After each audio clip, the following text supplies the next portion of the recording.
All right. Good evening, everyone. What a joy it is to get together once again to discuss an issue with such importance in our community. And so we thank you all for joining. We know we have others who are coming on as well. We have a power packed night in store for you. I can't wait for you all to hear our guest presenter tonight. I am putting pressure on him right now from the very beginning on tonight, but we are so blessed to have him. I want to start with a word of prayer, and then I want to uh, introduce, say a few words, and introduce Jane. And Jane is going to introduce our speaker, and we're going to be flowing in that order from there. We're going to have a great time tonight in terms of answering questions that you all have emailed in, called in. This is going to be a great night where we get some really good information. So let's pray together tonight. Father, thank you for the blessings and the mercy, the new mercy that you have showered us with on this day. And we are so grateful that you have allowed us to connect virtually on tonight so that we can discuss the issues um, that are presented before us so that we can get questions answered and so that we can get the information that we need. We pray that you'll bless our time tonight. We dedicate our time to you. And we pray tonight in the name of Christ. Amen and amen. So once again, we're so grateful that you all have joined us on what we call a conversation about COVID-19 with the Black community. And it's so important that we have this conversation. And during our time together tonight, we're going to talk about the virus, we're going to talk about the vaccine, and we're going to talk about the research. And so we're looking forward again to having this discussion. As everyone knows, historically, it has been the role of the Black church to really lift um, and address issues that are present in our community. Historically, the Black church has done a number of things. The Black church has always been there to kind of lift up people who have been down. And we do that a lot. We lift people up. The Black church has also been a place of liberation where messages of liberation are shared, a place where people can learn how to get free and how to live free. The Black church has always offered that up and has always shared that. The Black church has always been a place where people have learned how to live good, holistic lives, where people have learned about love, not passive love, but love that involves sacrifice to help another person. The Black church has been a place where people can get that information on that kind of love. It's been a place where spiritual needs have been met. And not only spiritual needs, but social needs, psychological needs, and educational needs. And so the Black church has been a place of inspiration, but it has also and always been a place of information for us. And we're living and we're coming out of this whole uh, issue and still living in this thing where there's such a thing as alternative facts. Y'all with me this evening? Where we have to really kind of fight through and and make sure people are not trying to gaslight us, but we have to really get the truth, get real good, solid information. And so, as a part of our ministry at Mount Calvary, we're grateful tonight for our health ministry that has always brought to us good, solid information, the truth, real facts, information that we need that helps us to survive, that helps us to live, that helps us to have life and have it more abundantly. So tonight we want you to we hope that you enjoy our time. Thank you to the health ministry. Everybody on Zoom, can we just do like this? Thanking our health ministry for putting this together. A lot of hard work went together for this. Those who are on Facebook, if you want to type in the chat, Thank You Health Ministry. That would be great as well. Um, so let's get going. I said enough. I almost went into a sermon, but I said my little part. Councilwoman Sims, I said my little part. Now I'm ready to turn it over to Jane Dancy, who's going to introduce our speaker. Good evening, ladies and gentlemen. It is my pleasure to introduce our moderators as well as our keynote speaker for this evening. We have two moderators for this evening, and I would like to introduce Pastor Jeffrey Allen Dennis, who is our senior pastor at the Mount Calvary Baptist Church here in Akron, Ohio. Pastor Dennis is also the CEO of Minority Behavioral Health Group, and Minority Behavioral Health Group is a community health agency that consists of psychologists, counselors, pastors, case managers, and administrative personnel who are committed to providing culturally appropriate and comprehensive counseling services to the community. Minority Behavioral Health Group serves Cuyahoga, Portage, Stark, Summit, and Franklin counties. I would also like to introduce Ms. June Adams. She is a registered nurse and received her Master of Science degree in nursing from Cedarville University. She is employed by the Cleveland Clinic Akron General Medical Center and is a certified perioperative nurse. Ms. Adams is also a member of the Mount Calvary Baptist Church Nurses Health Ministry, whose role has been to provide current health information focusing on disease prevention and the reduction of health disparities in the African American community.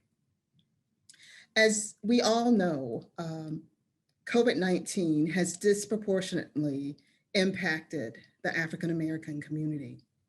We are more likely to be hospitalized and more likely to die from the disease than other races. It is important to have a conversation on COVID-19 to allay the fears and the myths about the virus, the vaccine, as well as the research and the development of the vaccine. At this time, I'm pleased to present the keynote speaker for this evening, Dr. Glenn E. Simmons, Jr. Dr. Simmons is an assistant professor in the Department of Biomedical Sciences at the University of Minnesota School of Medicine in Duluth, Minnesota.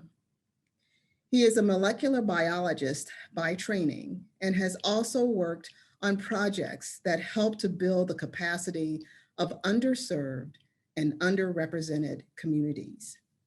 He has research experience in HIV/AIDS, cancer epigenetics, immunology, and presently with COVID-19 surveillance strategies. Dr. Simmons obtained his doctorate degree from Meharry Medical College. He has had postdoctoral fellowships at the University of Texas, Southwestern Medical Center, and Louisiana State University Health Science Center in Shreveport, Louisiana. He is associated with several professional organizations and has a passion to educate and serve the community. Ladies and gentlemen, please join me in welcoming Dr. Glenn E. Simmons, Jr. And at this time, I will turn the program over to our moderators, Nurse June Adams, and to Pastor Dennis. Thank you. Well, thank you so much for that introduction. I need to put you on the payroll because that made me sound a lot better than I think I am. Thank you so much. And thank you so much for having me. I'm going to go ahead and share my presentation here. I want tonight to not be too technical, too academic. I want this to be truly a conversation. For those who met with me beforehand, you know that I like to talk. So, but I want you to feel comfortable. I think one of the major things that we need to do within the Black community, within the African heritage community, the African American community, whatever adjective you want to use to describe us, it has been a certain amount of free interaction between those who have the knowledge and those who are seeking the knowledge. and not so much gatekeeping. It doesn't hurt me to share what I know. And when I reach the end of my knowledge, I'll let you know, this is my opinion, and this is what I know. This is what I've done through research, and this is just what I'm gleaning through my own experiences. And I do the same with folks in other domains. And so this is what this should be tonight, first and foremost. So thank you for having me. I consider myself an educator, and I consider myself a researcher. And obviously I have a few other professional titles as well. So to get started, there we go. All right, so to get started, I'm gonna let you guys know, this is the way I want this conversation to kind of sort of flow. Now, when somebody gets something that just inspires them, definitely raise your hand. And if we can maybe address it quickly, I'm willing to do that. But we definitely are going to try to get through the slides, this kind of formal aspect of the presentation, and then move into a question and answer session towards the end. I want to make sure we address some of the big issues, mainly the idea of what it means to have health disparities in the United States from a ethnic and racial lens, but also the other aspects of it. I want to give you all a primer on the immune system, mostly in relation to how it relates to vaccines. And then I'm going to talk about how vaccines work, specifically the vaccines related to COVID-19. But some of this information is going to work universally for vaccines in general. And then we'll talk about some major aspects of the clinical trials that I know are aspects that a lot of people are thinking about in terms of, well, is this vaccine really made for me? Because we know that there's a long history of clinical trials and things like that, drugs being developed that did not have a lot of representation from the diverse communities within the United States and in other places, okay? So if you guys are willing to take that journey with me, let's get started. So health disparities within the United States, actually, it's not a new thing. I know that there's a lot of buzzword utilization, especially in the wake of the events over last summer. You know, the idea of equity and diversity and inclusion has become everybody's favorite word, but it's actually a field of study and inquiry that's been around for over 120 years, specifically acknowledging that formerly enslaved Africans that are now living in the United States have less access to resources and less access to decent healthcare. And so the powers that be within the medical community actually was acknowledging this very, very early on and looked at both African Americans as well as Native Americans, identifying the fact that a lot of the health issues that they have are tied to multiple factors. So what some people call now the social determinants of health. And so this is an unfortunate thing, because anytime we say the word health disparity, 9 times out of 10, we're going to think of brown people. We're going to think of Black and brown bodies. We're not going to think about folks who just happen to be whatever ethnicity, whatever race they may be, but live far away from major metropolitan centers, or people who just can't make a living wage. It doesn't matter where they live. And then having institutions of healthcare, like, say, for instance, if you lived in a major city, you're likely to have teaching hospitals that have cutting edge research going on. But if you live further out, I'm not talking suburbs, I'm talking like rural, in kind of agrarian type of communities, you may not have access to that. And that means sometimes diseases that are largely preventable may not get identified because the training of folks that are in those areas usually is not the most up to date. And so all of these things play together in this constellation of different events that are just kind of put together as health disparities. And so I want to first, start with that, defining that term. Now, when we talk about the idea of health disparities within the descendants of formerly enslaved Africans, so folks who've been in the United States over the last 100 years or so, generation after generation, we have every right, every logical reason to question what medical care means for us, what medical care means for a person that is highly melanated. And there are many instances that people will call upon to say, hey, remember this was happening. Like instances in the South before the Civil War, where medical trainees, quite often, like folks that actually had medical degrees and people who were trying to get their degrees, so medical students, were going out, basically trying to get a hold of things they could study, bodies that they could study. And unfortunately, we know that the value of a Black body was only really measured in terms of the wealth that could be generated, not as a human body. And so quite often there are stories in the rural areas of the South that people would just go missing. And this would happen, to the extent where even if it didn't happen in an area, the rumor of it was enough to make Black folks less likely to even seek medical care, to be out at night, because the idea of not returning home was a real concern. And obviously, for those of you who know any of that history, you know that that same concept was then co-opted by some of these white supremacist organizations like the Ku Klux Klan to take advantage of that same mindset, that same threat, that same real psychological threat, real and psychological threat on Black bodies. Then we also, for those who are familiar with the story of J. Marion Sims, the so-called father of gynecology in America, here's a man who is at this, at some point before it was actually brought to the attention of the general public, was touted as this amazing doctor. But it's known and it's well documented that most of the techniques that he developed, all of the techniques that he developed, not only was he utilizing and brutalizing enslaved African women in order to develop these techniques in the absence of anesthesia, which, again, I know that's probably mind-boggling and almost unfathomable to think about. But in a lot of cases, he actually didn't have any additional help. So the assistants that he had when he was doing this work were in fact those same enslaved women. Now that by itself, you just kind of, Stockholm syndrome or any level of just like what type of psychological torture would be, present in that situation where that you could also be on that table, but here you are trying to make sure that who's on the table now doesn't die. And then even now, even up until present day, we know that there are several instances that have been documented of, forced sterilization of women in different situations, sometimes in private practice settings, but quite often in these situations of incarceration. And we know one very notable story is that of Fannie Lou Hamer, who was basically walked into the doctor and came out from that visit missing body parts that were not part of the actual visit. So we have a reason for doing, feeling the way that we feel. And I want to make sure, as someone who's involved in research, as a medical professional, as a biomedical researcher, I honor that. There's nothing about this conversation we're having tonight to say what you're worried about is nothing to be worried about. We have to have that conversation. We have to acknowledge that past.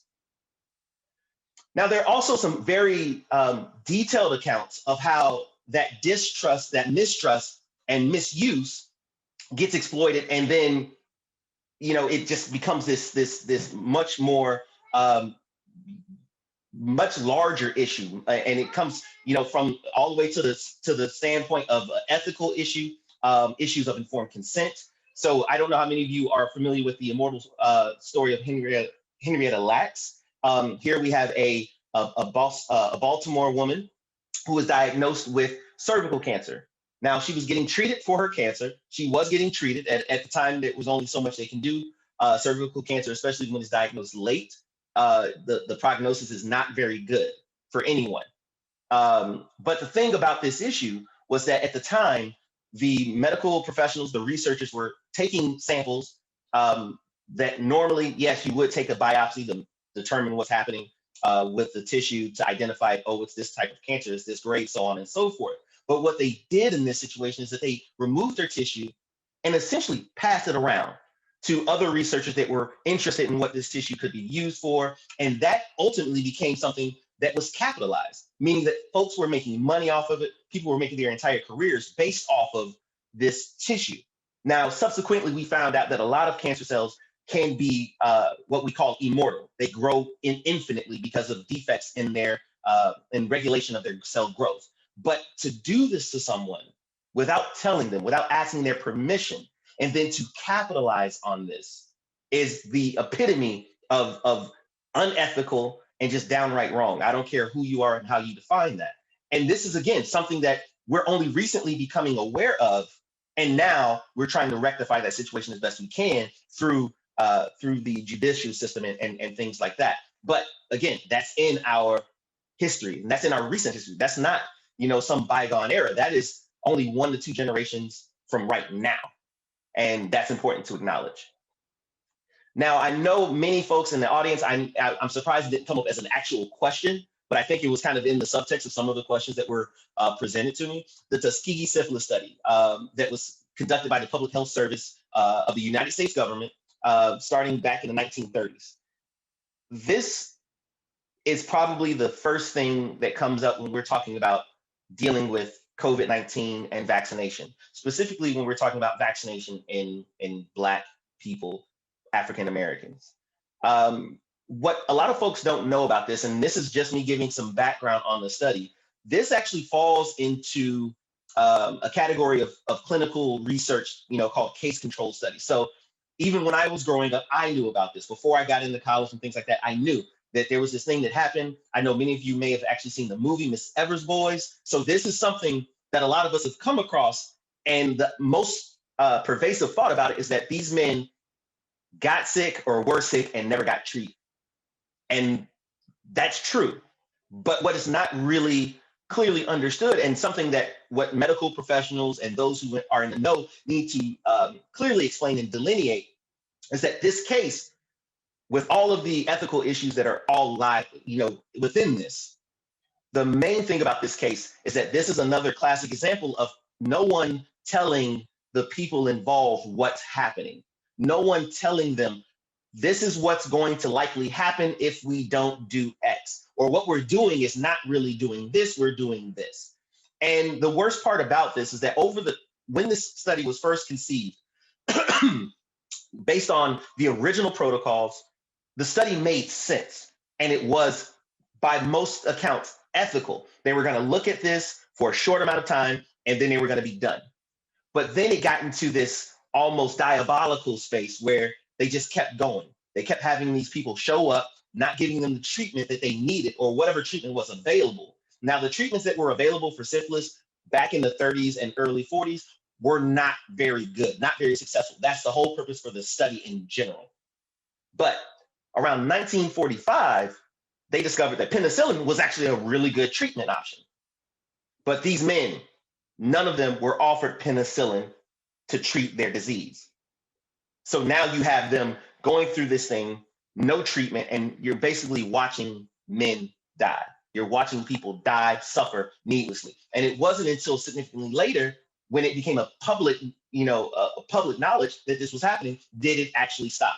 This is the history that we have to deal with, and this is what we have to acknowledge when we're trying to identify what can be done versus what has already been done. What type of history Black America has to acknowledge and really come to terms with before we move forward. And again, as a researcher, I have to acknowledge this because I have to ask the questions myself. Am I, so-called sleeping with the enemy? Am I involved in this in a way where I'm complicit to something like this happening? And that all comes down to knowledge, knowing and then doing something with that knowledge. Now, before I even go into COVID-19, I also want to bring in another concept. Well, actually, I'll wait until the next slide. So as of right now with COVID-19, we are already, when I first developed this talk, we were still under 500,000 deaths. So you see, I said approximately, we're there. We're actually there. We have so many deaths, so many people that are confirmed with the disease, and we're still kind of in the throes of it. And at the end of the day, we know that there's a disproportionate number of the underserved communities in the United States. And again, I look specifically at those who are underrepresented, and then those who are just almost institutionally marginalized. So you have African Americans and you have Native Americans that are 5 times as likely to contract severe disease with COVID. So communities of color are definitely suffering significantly more. And then when I initially started my work in terms of looking at COVID and surveying it across the state of Minnesota, we knew that communities of color would not have access to testing at the same rates as other communities. Now, that's obviously something to do with resources, but that's also just the idea that whoever has the most influence, the most power within a structure, within a system or institution, they can push harder and get things done. And in certain places, we've seen that change, but it took time for that to change. So at the onset of this, back basically almost a year ago, we saw that communities of color were not being serviced and did not have access. And that's where we're dealing with. And we're basically dealing with that situation with COVID, and then looking at all of that history, looking at the Tuskegee, looking at the Henrietta Lacks story, and looking at all the other accounts of what has happened to Black and brown bodies in relation to healthcare. And so that's where I'm coming in. And I want to start this conversation about understanding where then and now differ. So I'm going to go into vaccines, but before I really go into vaccines, and I told my moderator today that, ooh, I had this new thing I just came across, because you should never be such an expert that you're not able to learn, to take in new information. And I learned that vaccination within the United States, within the colonies, okay, of the United States, actually predated the first known vaccination, or let me say inoculation, predated the first known vaccination protocol that was established by a guy named Edward Jenner back in England. So everybody talks about vaccination being, this guy did it. And he did. He actually did, because of the way that it's named and the definitions and all of that, obviously. But in the early 1700s, so not too long after the first slave ships arrived in the American colonies, there was a enslaved man who was purchased by I believe he was a Puritan. Now, see, I might be going a little bit out of my wheelhouse here, but there is a reverend, a pastor, preacher named Cotton Mather. Now, Cotton Mather is a pretty famous guy, just in general. But it was during this time in Boston, Massachusetts, that this enslaved African, I believe his name is Onesimus, I think it's something like that. But the idea was that this enslaved man of African descent knew a way to protect himself and others from contracting smallpox, which an outbreak was starting in the Boston colony. Okay, and he told the person who had purchased him, Cotton Mather, and he basically introduced this idea, this concept, this technology of inoculation early on in the United States, or in the Americas, based on experiences that he had in Africa. And again, so this is me trying to help you understand that the idea of vaccines as a technology, the idea of inoculation as a process of protecting from infection with deadly diseases and pathogens and stuff like that, it is an old technology, because the concept that this enslaved African brought into the Americas is something that came from Africa, that was already established in China and already established in India. And as a matter of fact, Edward Jenner in England, I think it's around 1796 or so, when he developed his technique, he actually got the idea from some folks who had seen something similar in India. So vaccines itself is not a new thing. So for those who may question whether vaccines are a good idea or a bad idea, a new innovation, it's an old thing. It's an old technology. It's like paper. You might have your tablet or whatever, but paper still works. Vaccines are something that we've been using as a species, as humanity has been using it for quite a long time. So how do vaccines work? So again, vaccines, is an ancient concept. The idea of a vaccine is to present little exposure with something that's not necessarily deadly, that's going to give you long-term protection, okay? And so again, I mentioned earlier, it dates back pretty far to ancient cultures, Africa, ancient India, ancient China. And so I'm gonna give you a couple of vocabulary words here. So the idea of a vaccine is, simply put, the introduction of antigens that allow the body to start an immune response. So if you present an antigen, when your body responds to it, you're going to produce antibodies. Okay, so antigens are antibody generating proteins or fats or lipids, as we call them. And so the antibodies are going to recognize those antigens. And so vaccines help your body make antibodies. So I know some of you have heard in the news and on CNN and whatever, and all of that, maybe even on the internet, that, well, we're concerned about how, whether there's a strong antibody response, or how long does the antibody response last. The antibodies are necessary for that protection. Okay, and so the antibodies provide what we call a homing signal for the immune cells or the immune system to find out where the bad thing is, where the virus is, where the bacteria is, and it helps you attack it before it has a chance to take up residence inside of your body. So when we look at a vaccine, I like this picture here. I borrowed it from a paper. I really like using images to convey some of this stuff because talking sometimes is a little too confusing. So I'm gonna pull up my cursor here. So you'll get a vaccine, and generally a lot of vaccines are intramuscular. So you get the shot inside the side of your arm, thinking about the COVID vaccine.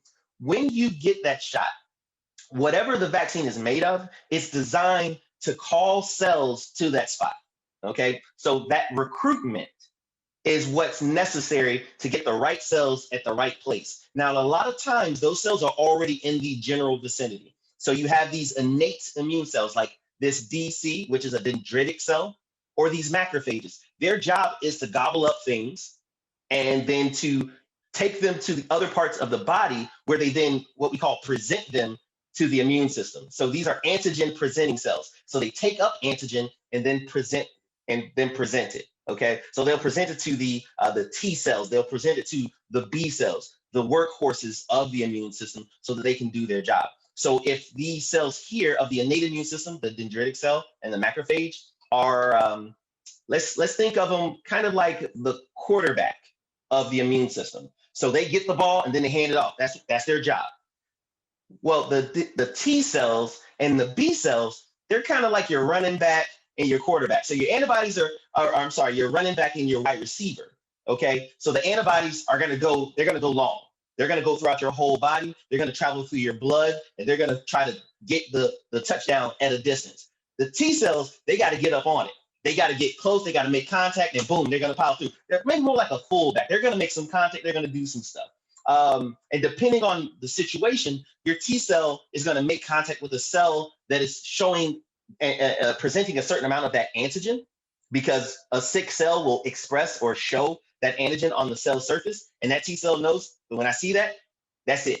Okay, you got to go. You're sick, you got to go somewhere. And so those T cells, these cytotoxic cells, will kill those cells. So the vaccines are basically the jump start, to the immune system by making sure that handoff of that antigen gets to the right place. So even that swelling that you get in your arm after you get that injection, that is a normal part of the immune response. And sometimes it hurts a little bit because anytime you squeeze more fluid and more cells into any part of the body that it's not normally at, you're going to get a little bit of tenderness. You're going to get some soreness. You're going to get some inflammation. That inflammation is a key part to the innate immune response, because that means you're getting recruitment of cells, you're getting recruitments of certain proteins that are necessary to start to tell the immune system, we need you to recognize this, and we need you to tell all of our homeboys that are in the lymph node somewhere else that you need to come here and kill something. Okay, so that's the general idea. Now, that was too much. We can circle back to this later, but I'm sure I'm going to connect this a couple more ways in the next couple of slides. So now, we talked about the idea of having an innate immune response. So that's the response that your body has without you ever seeing any type of virus, any type of bacteria. When you come out of your mother, the blessing that you are to the world, here you are, boom. Your body can protect itself with this innate immune response. So just like it sounds, you're born with it, okay?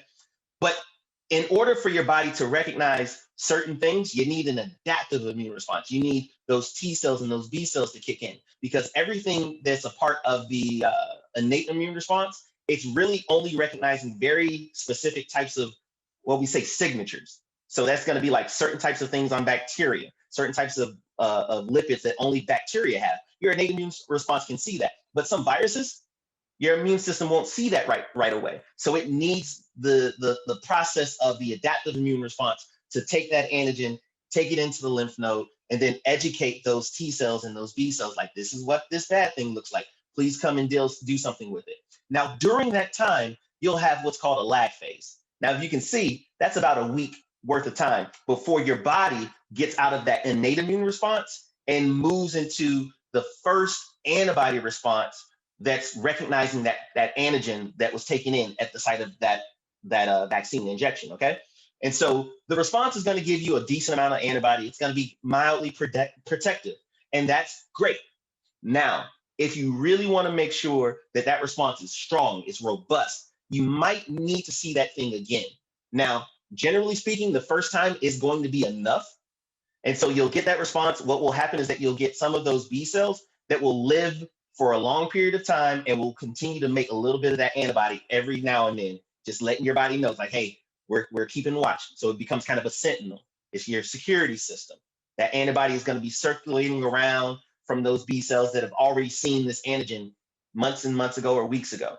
But now when you get infected again, or you get your second vaccine shot, you're going to have an antibody response that's going to be extremely robust. And that's that second hit that a lot of people are talking about when they get their vaccination and that second dose puts them on their behind. Okay. It's not that they're getting sick because of the vaccine. They're feeling the consequences of all of their body's resources now being funneled into this really strong immune response. And ideally, that resolves itself in terms of the icky, yucky feeling that you get. It resolves itself within a day or two, but you get those antibodies. And so if you were to come around and, oh, sorry about that. I somehow managed to disconnect my power. There we go. All right. So if you were to get that antibody measured in your blood after your second vaccination dose, you're going to see a much higher amount of antibody, or what they call a higher titer of antibody, the second time than you did the first time, which means you did really well. Your body responded appropriately. Now, the reason that this is important, now I'm trying to weave in some of the answers to the questions you guys have asked. The reason why this is important is because even if you get sick, sometimes your body may not produce a strong antibody response. So even if you were to say, oh, I had COVID back in March, last year, I'm good, I don't need a vaccine. The issue is that if the amount of immune response that you had to that initial infection was not robust enough, if you didn't generate a strong population of those B cells that can make those antibodies that are protective, and they don't last as long as we need them to, you may see that virus again, and your body may not respond the way that you would want it to. And there's instances of that happening where people have gotten infected, but then get infected again because their initial immune response wasn't necessarily protective. So the recommendations right now is that even if you've had a positive COVID test at some point in the past, if you have the ability to get a vaccine, it is recommended that you get the vaccine, because we know the type of responses that these vaccines can get. We do not know how everybody responds to essentially the wild virus that's out there, because everybody reacts differently. That's why you have some people who are asymptomatic but are definitely infected. You have some people who can possibly end up in the ICU. Those differences are the things that, as medical professionals and folks who are in healthcare, we don't want to leave people up to chance when we have technology in these vaccines that we know, like, if you get this vaccine at this point, we expect your antibody levels to get to this point. When it gets to that point, we know you're protected. At this point right now, we are still monitoring, scientists around the world, we're still monitoring how long the antibody response lasts, but we do know that it lasts for several months after you get the second injection. And the actual, immunity, or the robust antibody population within the circulation of a person who's been vaccinated, that is available and mostly protective within about a week of that second dose. So you definitely will benefit really soon after getting your vaccine. But that does not mean that you cannot be infected. Okay, so it's similar to any other vaccines that we've ever had, particularly like for those who've had the chickenpox vaccine. You get that vaccine at some point in life, and it's very possible that you could still get infected and have a much worse case of it. So we want to still be cautious, and we also want to understand that even getting vaccinated doesn't mean that you can't transmit it if the virus ends up in your body, because the immune system takes time to get rid of things. And when it's in your body, it's possible for it to come out of your body and infect someone else. So we still want to practice the same responsible interaction practices that we've been doing all this time, the masking, the distancing when possible, those types of things, okay? So when we talk about the vaccines, and I hope I didn't leave too much out there, but I want to make sure I hit as many questions as I knew existed for that. Now, when we're talking about the vaccines, I borrowed this schematic because I think it kind of encompasses the major vaccine types that we need to be concerned about right now. So most of the time when we talk about vaccines,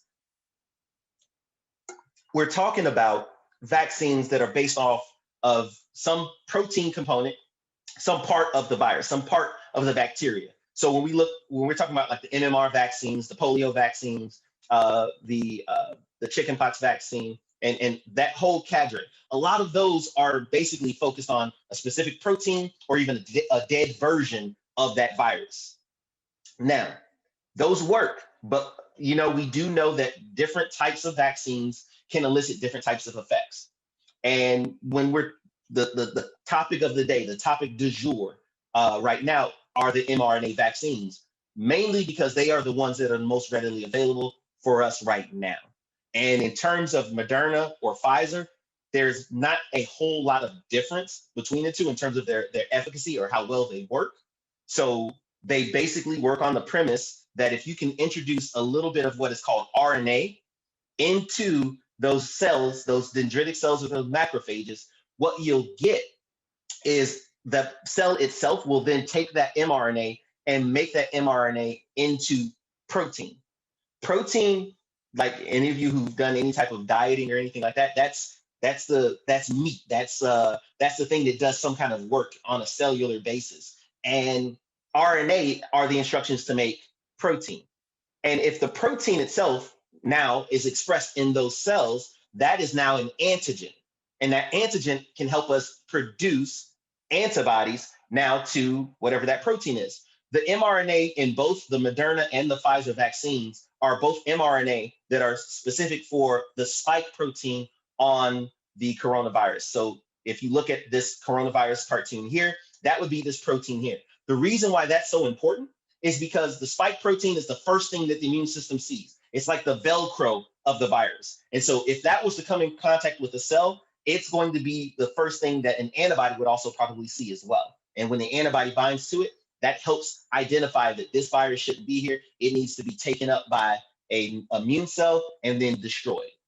So the mRNA vaccines are based on that. And now they are encoded in what we call a lipid nanoparticle. So it's kind of like a little fat globule. And inside of that, there's the mRNA. And the Pfizer vaccine has to be kept at a certain temperature because of the way that its fat is constructed. So it's a different types of fats and other chemicals. And then the Moderna vaccine has its temperature that needs to be kept at because of its composition. And when those are introduced as a vaccine, the lipids themselves actually act like what we call the adjuvant, or the substance that helps to recruit immune cells. And then those immune cells come in and they take up the mRNA, make the protein. The protein is the antigen that generates the antibody. So everybody with me so far? Okay, I got some head nods. Thank you so much. I need somebody to help me out. All right, so now the other vaccines, the Johnson & Johnson and the AstraZeneca, I believe it's highly likely that the Johnson & Johnson one will be the next one that we may see in the United States. Those are actually based on viral vectors. So remember, the protein-based vaccines are the ones like the vaccines, a lot of the vaccines we've already seen. Anybody who's in healthcare, you had the tetanus toxin vaccination, make sure that you don't end up with TMJ and stuff like that. But these viral vectors are actually completely different. Now, they also are, they also have the genetic material that's necessary to produce spike protein. But this is actually inside of a virus genome. So it's actually a virus that is more or less innocuous, or it doesn't really cause disease. It doesn't cause disease at all. And it's based off of the virus that normally causes the common cold. So both companies are making these what we call adenovirus vectors. And inside of the virus, they actually altered the genome to express a part of the coronavirus, the spike protein, nothing else, just the spike protein. So once that virus gets inside of the body and it gets taken up by another cell, that cell will then produce a protein like the spike protein of the coronavirus. And that will allow the immune system to now see that and then generate antibodies. Very similar concept. So basically the mode of entry is a little bit different, but everything after that is pretty similar. Now, in terms of getting 1 versus 2 injections, there's a couple of reasons why there's advantages, and there's a couple of reasons why there may be some drawbacks. In terms of the Moderna vaccine being able to do the 2-dose, the advantages of that is that you get that really, really robust immune response on that second dose. You get that booster, right? And based on the clinical trials as of right now, we don't have evidence to say that doing it any later will be good. But we don't have any evidence say doing it any later will be bad either. We just know that They did the clinical trials a certain way. That's what they measured. It's not necessarily, you probably won't break anything if you were not able to get your second dose in that 3-week or 4-week period. So I believe Pfizer is 3 weeks and Moderna is 4 weeks. But ideally, you want to stick to how they did it in the trial so that you know that all of your responses are nice and strong and protective when they should be protective. Now, the Johnson & Johnson and AstraZeneca, these are one-shot vaccines. Why that's good? Because you get the vaccine. You don't have to worry about coming back. I know for a lot of people, especially in the community that I work with, we have snow drifts that are like mountains, and people getting out, day in and day out, especially if the conditions are actually really bad and you're relying on public transportation. The idea of getting out the first time sometimes may itself be the miracle. So to be able to do that a second time, and you have a very short window, quite often on for normal circumstances, we lose so many patients to follow up because of just timing. They can't get off of work. They can't get childcare, those types of things. So being able to say, if you can get here one time and get this shot, you will have protection is a very, very powerful, thing for these vaccines. They offer so much hope in that sense. But another thing that may actually be a little problematic and why you wouldn't necessarily expect to get a second dose, and even why the efficacy that they're reporting on these vaccines is a little lower, it's because of the viral vector that they're using. So remember I said this is a viral vector that's based off of the same type of virus that the common cold is. That means that a lot of people may have already seen this virus before, which means they can have an immune response to it and just get rid of it. Just before it can do its thing, it's gone. And so that may actually be part of the reason why these things are not necessarily working as well. But let me say this other part really quick.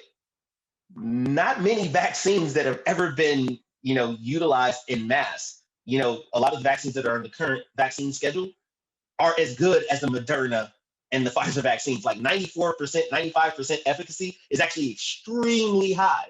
Normally, the standard is actually just be above 50%.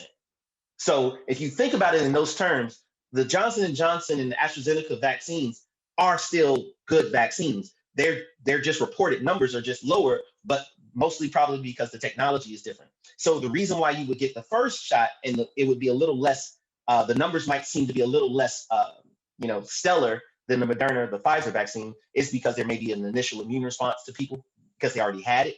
And then if you try to give a booster, you're almost definitely going to have some kind of response because, again, you're seeing something that your body wants to get rid of because our body's immune system actually works almost like a self-non-self. Every cell in your body has what I call a passport that lets your body know this is supposed to be here and this is not supposed to be here. And if you don't have the right credentials, you got to go. And when a virus of any kind is introduced, even something that's being utilized for gene therapy or vaccination, the body will tend to respond to it. And so that's important to understand. So I hope I answered a lot of those questions with this slide. I know, there's probably a lot of other stuff going on here that may confuse folks, but again, I'm trying to make sure I encompass all these things so that we have enough material to really build on during the Q&A section. So again, just to kind of pictorially show how this actually happens. So here you have a cytotoxic T cell. So this is the cell that actually kills the bad cells, the infected cells. And when the virus, the lipid particle that has the mRNA inside of it gets inside of the antigen presenting cell, all of this comes out, it gets what we call transcribed by the ribosome, and that creates the viral antigen. So that makes the protein. That protein then has to get processed. It gets chewed up basically by this proteasome. So imagine this almost like a garbage disposal. Those protein pieces then get loaded up on what we call an MHC molecule, and that gets presented to the cell surface. So this is actually immune or antigen presentation in action. So this is how the immune system will see that antigen. So the lipid particle is taken up, and this process is really pretty passive. It just gets absorbed because that fat composition, this lipid nanoparticle, is just really favorable. The interaction is really, just kind of almost like osmosis. It just takes it up. You don't need any receptors or any lock and key kind of mechanism. And the same thing happens for these helper T cells, which actually help to coordinate. So between these two, you have almost like a commander because the CD4 cells will send out these signals saying, we need this type of response in this place at this time. Whereas The cytotoxic T cells, these CD8 positive T cells, these are the ones that go and do the dirty work. They go and take out the infected cells. So this is how those mRNA vaccines are actually working. So conceptually, I think this is really helpful because now you have an idea that all that stuff is happening right here. And when it gets into that inflammation and all these different types of things are happening during that process. And it takes up to 7 days before it actually gets going and you start seeing the consequences of that, the antibodies being produced. So now, one of the other major things that has been almost like the bane of, I think, some of the movement towards getting people vaccinated has been an understanding, or at least some concept of what it means for clinical trials to happen. And one of the first things I wanted to kind of break down is that clinical trials happen in multiple phases on a regular basis. And each phase has a specific goal. Phase 1 is only asking the question, is this thing safe? If I put this in a person, will they have some kind of adverse event just because they had this? Okay. The second phase is determining, is the amount of this agent, this vaccine, is this the right amount of it so that we don't have any bad effects, but we get an effect? That's what we want to see. We want to get the antibodies produced. So we don't want you to get sick, but we want to make some antibodies. Phase 3, though, is where you start kind of, scale everything up. We want to make sure that it's really safe for a variety of people, so we get more people involved, but we also want to make sure that we get an effective response. And so what's happened in the whole scheme of the Moderna, the mRNA vaccines, Moderna and Pfizer together, is that these phases actually kind of got compressed. And the long-term aspect of it was, folks weren't talking about it as much. But there is a phase 4 that has to happen. And I believe for Pfizer, at least, that phase 4 where they're monitoring long-term, because everybody's always asking, well, I want to wait and see. Well, the wait and see may not be something we can wait before we do something, before we see. So there's going to be long-term monitoring because we already know that generally it's safe. And we know that it has the effect that we need, which is protecting people. And so there's going to be, I think it's going to be a 2-year monitoring phase where they're just going to keep tracking every person who gets the vaccine and is able to utilize some of these new apps. So I think one of them that I can remember right now is called VSafe. And I think there's a few other ones and that are all smartphone-based applications. When you go and get your vaccination, they'll usually give you a card and tell you like, hey, here's this app, log into it and just report whatever types of feelings you have as a result. And if you have any type of adverse reaction that you think is tied to getting your vaccine, report it here. And all of that gets uploaded to databases. I believe CDC is where most of that information goes. But they're going to be doing that type of work for at least 2 years, making sure that they understand just how these things work. And that's going to happen for all the vaccines. Now, again, these combined phases were actually happening in such a way that they were able to get a lot of the information simultaneously without necessarily skipping steps and without the lag that tends to happen where you do phase 1 and then you wait and you report that to someone and you wait for them to get the paperwork back. I don't know how many of you have done paper taxes, sending the IRS something on paper and then waited for the communication to come back from them that they did receive or did not receive, or that you're about to be audited. That lag period is actually part of the issue why a lot of clinical trials historically just take a lot longer, is that there's that communication with these systems, with these institutions outside of the companies or the universities that may be doing the work. So what they were able to do, particularly for phase 2 and phase 3, is that they combined them.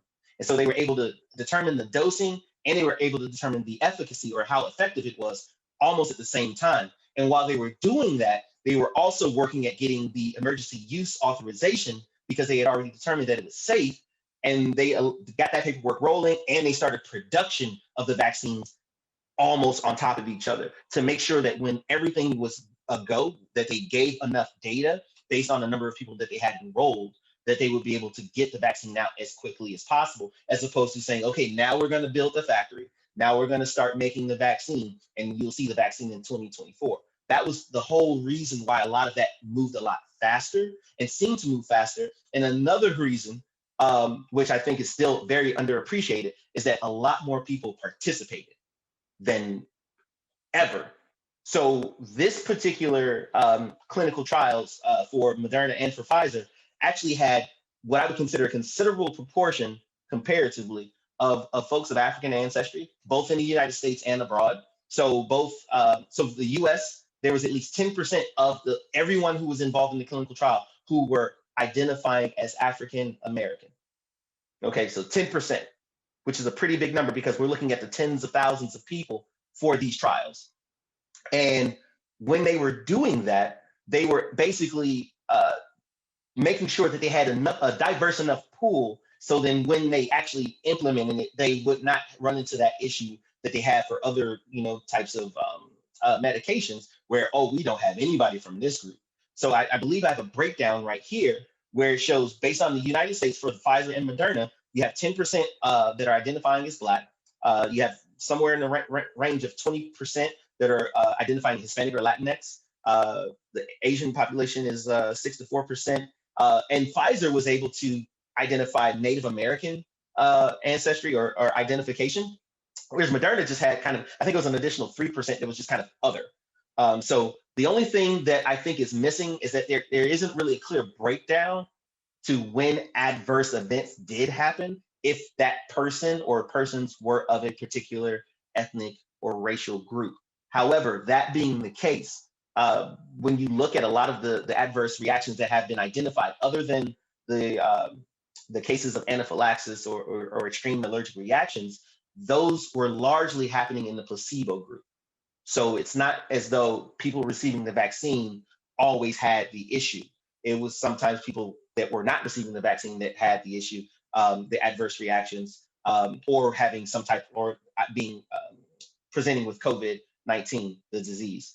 Okay, so there's definitely a lot of thought that went into some aspects of this compared to other studies I've personally seen, and I think that at least gives us a different way of looking at this and gives us more opportunities to learn, because the issues that I tried to highlight earlier, looking at the historical trauma and injustices that have occurred based on medical mistrust and just the dehumanization of Black bodies, happen in spaces where we as a people did not have the knowledge to defend ourselves or to do anything about it, or to even identify where the wrong was happening sometimes. But then now we're in a space where, so my colleague Kizzmekia Corbett, or Kizzy, is involved in the production of the Moderna vaccine. And the thing about that, what a lot of people don't know, is when I met her during a fellowship program back in 2017, she was already working on this. So she had been working on it before it was the hot topic. And I remember almost cracking a joke about it, because I was like, SARS is, that's something that happens over there, like work on something for here. That was my thinking. And now to see, how, serendipitous, how God works, like putting people in the right place at the right time to make sure that things happen, and understanding that, hey, there's a plan. And I'm glad I didn't say nothing to get in the way of that plan personally. And so we know that these opportunities to learn and to explore and to continue to put more people in positions to have the influence, to have the impact, and to have the information to inform the community, so that we don't get separated. So we don't have that talented tent thing going on where somebody's sitting on high and everybody else is down below.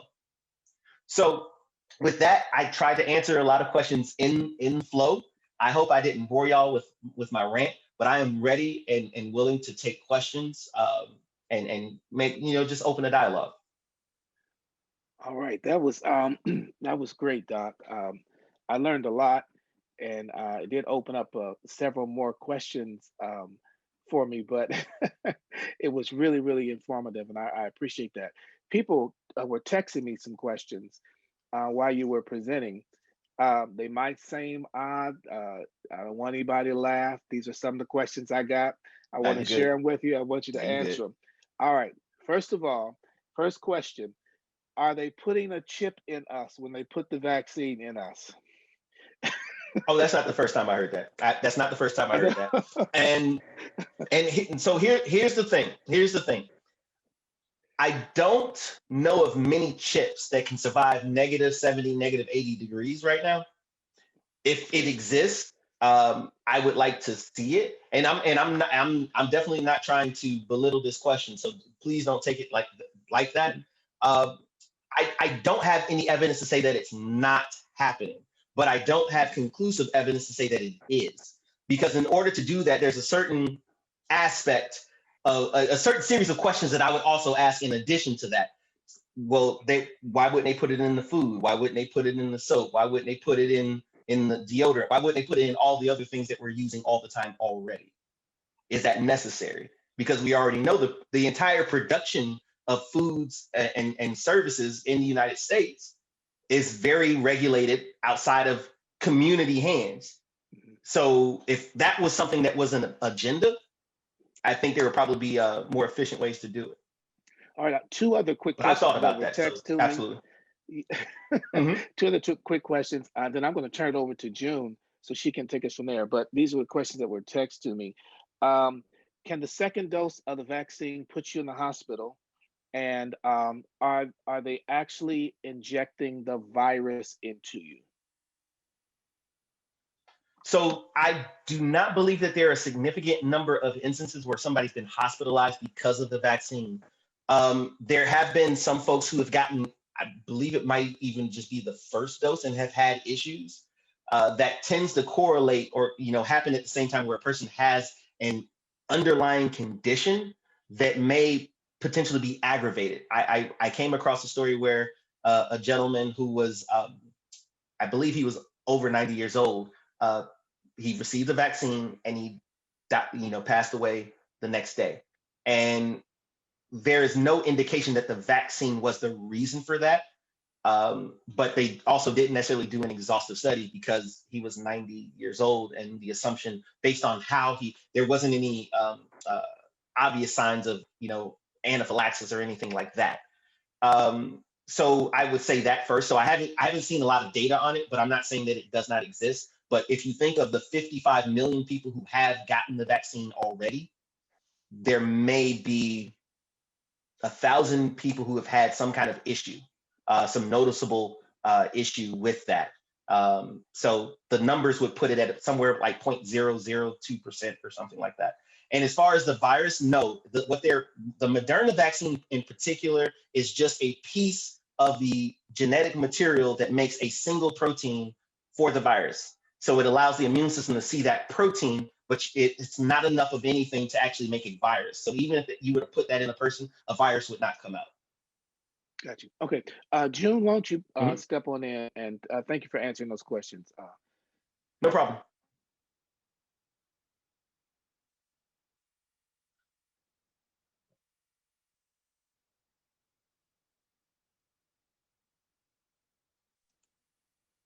Can you hear me? There you go. Yes, now, there you go, June. I see Deacon Allen has a question. I don't know if we want to go to him before we start my lineup. I have no control over. I'm good with it. He had his hand up. Okay, June, do I have your permission to go ahead? Yes. Okay. First, Dr. Simmons, excellent presentation, and especially making. Now, the question I have, remember, it is coming from a lay person. Okay, so what it is from the mechanism of reaction, which you explained so eloquently on how the COVID works and et cetera in the body.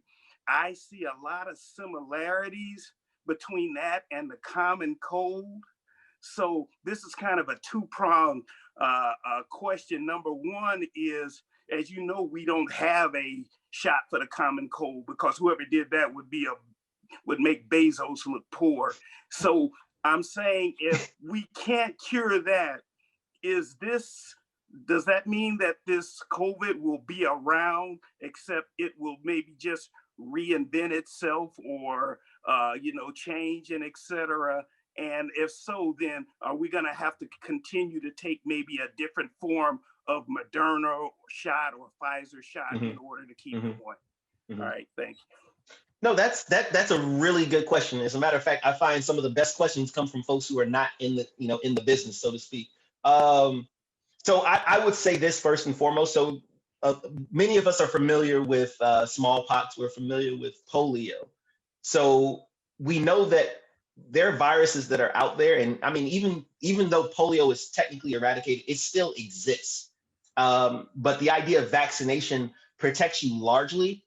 And if you get that idea of, herd immunity, the virus can't exist in a space because it doesn't have the ability to be transmitted. So if one person, God forbid, had it, it wouldn't be able to go to the next person and do anything except for die. So with COVID, the reason why there's so many things that are, a lot of viral infections actually look very similar.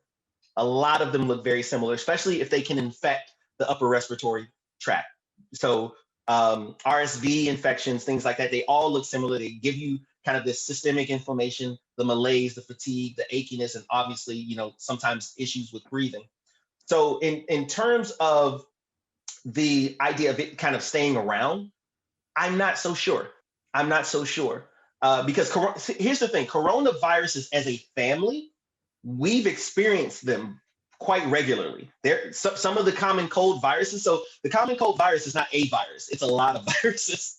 And so that's part of the reason why we haven't been able to cure it, because you have actually forms of coronaviruses. So not SARS-CoV-2, but other coronaviruses as a family that are part of those guys who are responsible for our common cold. So I give you something, I'm going to get you for that one coronavirus that causes the common cold, but then there's an adenovirus that's going to give you a common cold. And there's a couple of those as well. So I don't think we'll have to deal with it from that perspective, but we're really going to have to first just slow this down and to even think about asking that question with any sense of like, yeah, we're going to explore this long-term issue, because in the short term, we're playing a losing game at the moment.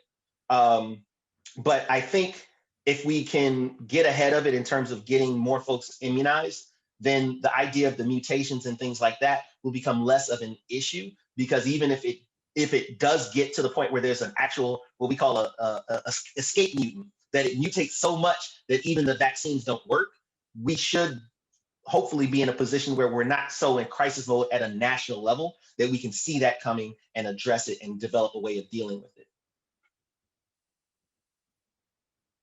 But thank you for that question. I'm sorry I took so long, but that was a great question. Okay. Before we move to the questions that we have prepared, can you explain, when you were talking about the adverse effects of the virus in the clinical trials, you were talking about the placebo group and people who actually got the vaccine. Can you explain what the placebo is for those who don't know? Okay, so when you do certain types of experiments, you want to have what you consider a control group, and you'll have your experimental group. So in this case, when we're talking about the vaccines, you have the people who are actually getting the vaccine that does all the amazing stuff, generating an immune response, protecting you from COVID. But then you have this other group that gets everything that the other group gets except the vaccine. So imagine if you have these lipid particles that have that mRNA inside, you would just get the lipid particle, but nothing inside. So your body might respond, to the lipid particle, because remember, the lipid itself can generate a reaction out of your immune cells. It makes your immune cells want to do something, but they get there to the site in the arm where you get, this is where I got mine, so I'll keep reaching over here. The immune cells will go there, so you'll get the swelling and all of that. And when you're doing these trials, the placebo and control group don't know who they are. So you get that reaction like, oh, my arm is sore, I must have got the shot. Like, yeah, you got a shot. So even if you like scratch your arm or something, it'll swell up a little bit, because that's your body responding to any type of introduction to trauma or new material, that's self, non-self. So the placebo group tend to get COVID-19 more consistently. And in instances where there were really severe reactions, sometimes the placebo and the experimental group got the same reactions, which indicate that it had little to do with the actual vaccine and there was something else. And again, those people who had the most severe reactions, like the anaphylaxis, where they basically could not breathe for a period of time, they had really strong allergic reactions. Those individuals basically tend to resolve, so there were no deaths that were related to those things. But usually those individuals who had those responses, they had a pre-existing hypersensitivity to what we say innocuous stimuli, things that are just in the environment. Those are the kind of folks that walk around and have to have EpiPens because they may have an allergic reaction out in public and need to, save their life. Okay, thank you. And then when you were answering Deacon Allen's question, you talked about herd immunity. Can you explain that a little bit further? Mm-hmm. Oh, yeah, absolutely. So herd immunity is something that gets thrown around a lot. Um, I am part of a generation that still did get sent down the street when somebody had chicken pox and to go play with them as a kid to make sure like you go ahead and get that out the way so we don't have to worry about that later. So herd immunity is the idea that you have so many people that are protected, that are inoculated or who are immune, who have antibody responses to a particular pathogen, so a bacteria or a virus, that if that bacteria or virus ended up in that community, it wouldn't spread because it doesn't have another host to get to. So it's basically like, you know, if you had a neighborhood and a cul-de-sac and you put, I'm going to use a really goofy analogy, I apologize, but if you put Hamburglar right there and everybody was cooking, you know, barbecuing in their house and Hamburger was in the middle of that cul-de-sac, he's only going, he don't break in nowhere, he just walk in and take your hamburger. So the door has to be open. So the person who is not immunized or who doesn't have their door locked in that cul-de-sac would be the vulnerable person. But if everybody's locked, everybody's immunized, that's the herd being immune. So hamburger's gonna have to go down the street. And so that's generally the concept. And depending on how well a vaccine works and how virulent a pathogen is, that dictates how high that percentage of people that have to be protected to keep it from spreading. And so with this thing, because it's so easily transmitted, we have to have a pretty high level to make sure that we're protected. I think we have to be upwards of 90%, maybe even higher than that. My epidemiology skills are lacking right now, but it's pretty high. So that's why we need to make sure that everybody's protected. And I know a question is going to come up later, but I'm going to hit it right now. And, you know, to be mad at me for going out of order. So that's one of the issues for making sure that we get to the point where the clinical trials that are starting now with Pfizer and soon to start with Moderna in terms of enrollment right now with Moderna for the younger population, the adolescent population, because the majority of a big percentage of the country are under 20. And if we don't account for that, we're never going to get to that high level of protection that we need. And that's going to be a problem. You know, I get it. You know, a lot of younger people don't necessarily get the most severe cases, and transmission within schools is not as high as you would think it is based on the data so far. But I know there's a specific question about that coming later, so I'll touch on that then. Hamburglar. I'm sorry, that's all I had. I am getting a signal from Michelle that there's questions in the chat that she's going to address. Okay. You're doing a great job, Dr. Simmons. We really appreciate you. I have 5 questions. The first one is, why do younger people less than 30 years of age have a worse reaction after their second shot than older people greater than 60? Now, I don't know the data on that. I have a really, really strong opinion on that, though, because typically what we know is that the older we get, the less robust our immune system tends to be, unless we have some other situation going on. And so I would imagine that the younger you are, the more likely that response is going to be strong.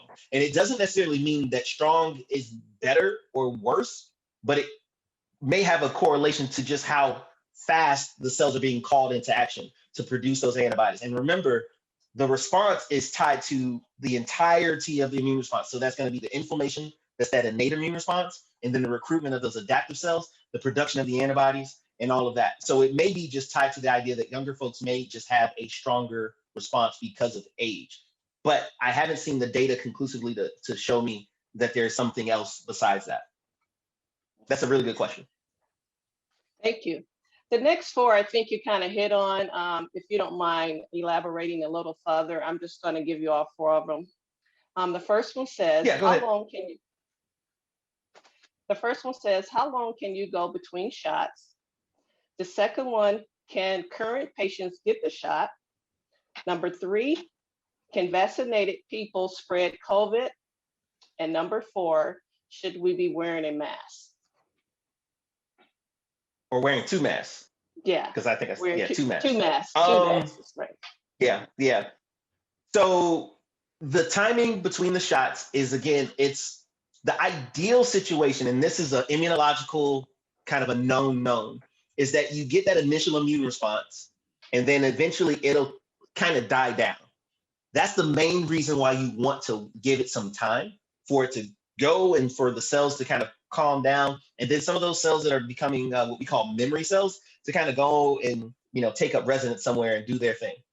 And when that second exposure comes in, ideally what will happen is that you'll call into action those memory cells, and you may also generate a new population of memory cells that are all producing antibodies at the same time. So you're going to get that higher response. So waiting longer is giving you time to allow the immune response to come in, and then to kind of go into what we call kind of waiting mode. So it's like when your computer goes to sleep, when you walk away from it, it's still on, you just got to tap the button.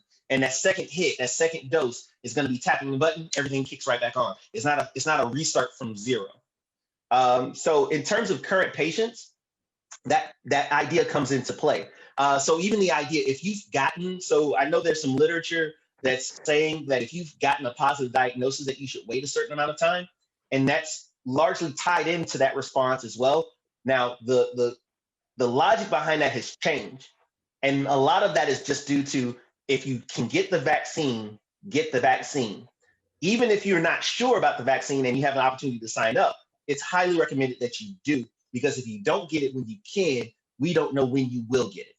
So if you're like the person that's in the 1A or 1B category, and you say, oh, no, I'm good, I'm gonna wait and see, you're gonna end up in phase 3 somewhere potentially. And I would hate for somebody to be in a position where they can protect themselves and then they don't. So at least allow yourself the opportunity to walk all the way up to the front door and then say, you know what, I don't want to do it now. And then call somebody that you might know. Now, I don't know if I'm gonna get in trouble for this. I'm not part of no unions or nothing, but call somebody that you know that may actually be in a category, because we do know what's happening in a lot of these vaccination sites is that they end up with doses because people don't show up. And so the doses are gonna sit there, and when they sit there, they gotta go. Because they get that tally for that day and they take out those number of doses. And so all that's playing into that. But back to the question, I'm sorry.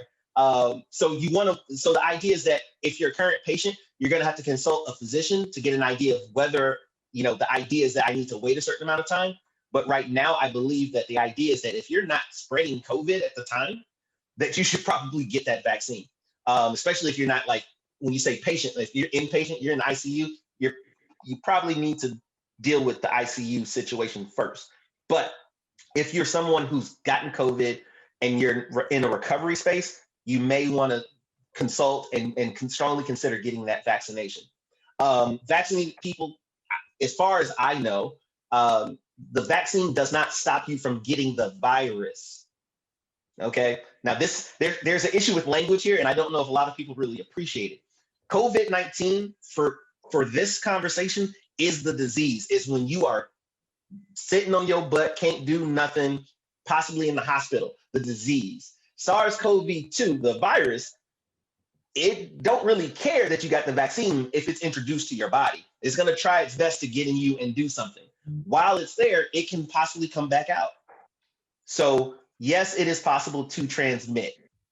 So that's another reason why you still have to take on the same protocols, because it's not going to stop it from getting inside of you and possibly coming back out. So imagine something landing on you, well, see, I got the little play mustache. It lands on your mustache, you blow it back off. Somebody now has it that did not get vaccinated. So if you have people in your family, in your life, that may be, say, immunocompromised, just because you're vaccinated, you can't hang out with them like everything is honky-dory. Still protect yourself, still try to distance if at all possible. I have friends in my life who, are on immunosuppressive drugs for the rest of their life. And we still, same protocol. I could be at his house, I'm outside somewhere with my mask on, because I know we still need to have that contact, but I'm just gonna protect this brother as much as I can by maintaining my distance and making sure I have my mask on. So by wearing 2 masks, only if you can't get a high grade N95, I would say yes. If you can tolerate it, yes. Because the more barriers you have, the better it is. I know a lot of health professionals that also double mask, but that's only because they're stuck with something that's a little less substantial than the N95 respirator type mask. So yeah, I think it's okay. For the most part, for my team, we're surgical masks because we're in masks all day and we're always switching, and we would run out of money by buying so many masks. But I think if you can tolerate it, especially if you're not doing it all day, every day, that it's not a bad idea. And I think it's probably the best plan of action, especially given that a lot of folks don't necessarily have N95s even now. Before June jumps back in, or Michelle, Doc, someone asked me a question. In the Black church, and COVID, you know, we have church. We don't get the Holy Spirit, we get the Holy Ghost, okay? I mean, we really go for it. How safe is church in our traditional way of having church? With our expression, with our singing? Yeah. Um, can you address that? You know, it's a hot button issue, and we know that. We know that, and it's been politicized. And I think having these conversations with folks who actually know the tradition is very important. And I would say we have to be very careful. We have to be very careful to understand where our obligation is and where our comfortability is, because some aspects of worship are sometimes out of the norm, but it's not out of the necessity, and it's not even out of the obligation, to whatever system that you're following. And we have to ask that question because we were given, the intelligence to discern the situation for what it is. Understanding that even in slavery, when Africans were enslaved, it's like, even if I have my religion, whether it was Christianity or whatever, but here I am in this oppressive situation. So we can consider this pandemic an oppressive situation. We might need to adapt for the time under those circumstances, understanding that this is not expected to be forever, but we want to make sure that we're around to see, the end of it. I think accommodation for spacing might be good. Honestly, outdoors is probably the only way. If thinking about the strong Baptist tradition, and particularly from I'm from the South, like, hey, when it happens, you don't know, like, we need the ushers on deck because we need to make sure we catch sister so and so. You don't want to do that in a situation where you can't guarantee that as a result of that, you're going to be having a different kind of service later on. So I would say outside would be ideal, because I don't even know if I could tell somebody's like, hey, don't catch it today, don't catch it this Sunday. I don't know if that would be reasonable. And obviously, when you're in the upper Midwest, in the Northeast and stuff like that, and shoot, now when you're in the South, winter, what are you going to do? It's like you're more likely to be inside. So I think there has to be some real conversations that are had, acknowledging that that's a part of the expression, that's a part of the worship, but we don't want to have that conversation on the back end that we did this and this happened. Maybe, having folks be real comfortable in their N95s or something, but I've seen very often where people get comfortable thinking just because they have distance that they're okay. If you were to take the air in a space, even in this room that I'm in, me just talking for a little bit, I'm populating this entire room. Now you magnify that by a congregation, it's really just it's a powder keg of an issue. And I would, as a health professional that also understands the culture, I would say, let's get creative with this. Let's not just default, because maybe we need to get some industrial fans, so everybody got to be a certain distance and downwind. But thinking about that, maybe even doing some experimentation, like, all right, we're gonna put some smoke in here. We're gonna see, when somebody do this over here, how long does it take to get over here? Again, that's because that is our heritage. That is our tradition. Like, when we have a circumstance that is just like, man, this is hard, this is tough, we're going to do what's necessary to make sure that we can get through it. And I think, it's worth the question, and even bringing in, engineers and stuff like that, or, even possibly having smaller services in succession. But, I know personally, it's like, if I could have the whole congregation in the space, that's a lot different than me. Like, yeah, I saw the 8 a.m. service folk, but I really want to see the folks at the 10 and the 2 o'clock. But I could only be at that one, in order for us to make sure that our contact tracing was good, in order to, so it's a lot to think about. I'm sorry, that question probably didn't even entail all that, but it's something that really just hit me, because I've argued with folks about it. I've gone like, hey, Like we don't even know enough to say it's okay to do stuff. And here we are, you know, and it's really difficult to say, oh, you can't do that in church, but here we have in-person dining in a lot of places. So yeah. So if you can do that, then technically, yes, you can do that. But I don't agree with any of them right now. Personally, it's like until you show me that you're doing something that accounts for all of these variables, because who are you going to, you know, take care of somebody when they lose a loved one? All right, Jim, that was good answer. Thank you, Doc. That was, thank you. Next, we're gonna move to Erin Robinson. I'm gonna mess up her title, our youth director, and she has questions that came from the youth. Absolutely. Good Great. evening, Dr. Simmons. Thank you very much for the opportunity to speak for the young people. So I had the opportunity to talk with some of them about some of their concerns about the vaccine. So I'm just going to share those questions with you.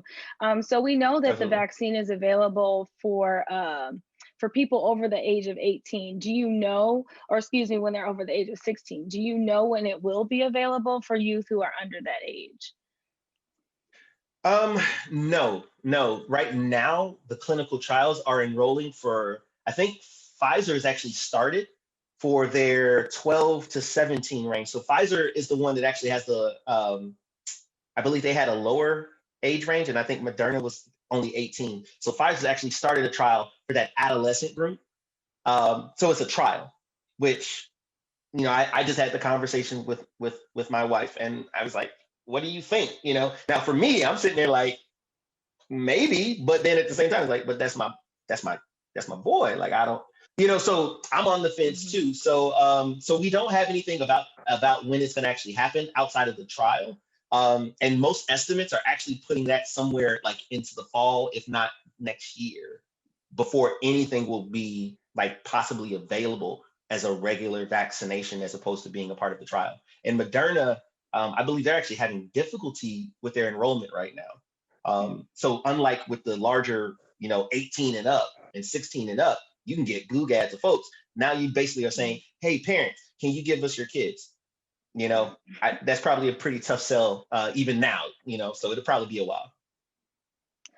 So the next question was kind of around here within our local school systems, our public schools have been 100% remote for the entire school year, and we are anticipating going back to school in March. So most of our students have not had to be in a building. So they're just asking how can they protect themselves going back into the building, just because we don't, you know, all of the information that we're getting from the school districts change periodically. Every single week, it seems like it's changing. And they just want to know, one, you know, how can I protect myself once I do get back into the classroom? Right. So I've only been vaccinated, I think, for about 3 weeks now myself. And so my team, so I have a lab of 6 people and then another lab of 2 or 3 people. It's possible to be indoors and be safe in that space. So I don't want people to think that it's impossible. You just have to be diligent, and you have to really get, I mean, you know, like the first time you might have worn a pair of dress shoes as a kid, you know, you'd be like, I don't know, you know, I like my sneakers, I want my Chucks, or whatever your thing is, but you have to get used to it because you can't walk around taking your shoes off everywhere. And it's, I use that analogy, you know, when thinking about masking up. Finding the mask that actually covers, you know, your face in a way that you don't have to touch it all the time, that has the proper barrier protection. And hopefully, you know, like I kind of have sensitive ears. I didn't realize that until I had a mask on all day that went around my ears. Working with that and addressing those things. So it's possible on a personal level, making sure you're washing your hands, distancing when possible. Honestly, and then also talking to, you know, parents and students and, you know, in some kind of, you know, unified front. Talking to the school district, talking to the different schools, because I have a friend who's a teacher in the Atlanta, down in the Atlanta area. And I was talking to him, and they're going in person, you know, now. They're doing it for limited amounts of time and things like that, but they can't even open the windows in the classroom. So for me, I'm thinking like, wait, so you're already, you know, have me in a space where at best I'm restricting some of the spread, but over time, over a day, unless you're telling me we have a room that has negative pressure that's pulling everything out of the room, you know, and then filtering it, you know, significantly, we're just breathing the same air that's just getting blown around in circles in that same space, if you're lucky, because I still know some schools don't have any central heat and air, you know, so they still got like a window unit. So we need to start thinking about engineering the spaces, similar to talking about the idea of having congregational meetings. Let's engineer the spaces so that we can do everything we can. It's not that you can't be in the space, but you have to think about how you're in the space, and is there some aspect of the space that limits what you can do. So especially also even thinking like doing a hybrid model, obviously, and again advocating for it, telling like we're not going to show up 30 people in the classroom, we're not doing it. Like, can you limit that number and have that same class maybe split in two? Because we already know what's happening with the hybrid school model or the distant learning for a lot of folks, especially people of color. We don't consistently have all the resources at home. Our parents aren't necessarily able to really support us. I remember quite often when I would take homework home, it was me in that book, and mom would just like, you better get it done. That's all she could offer.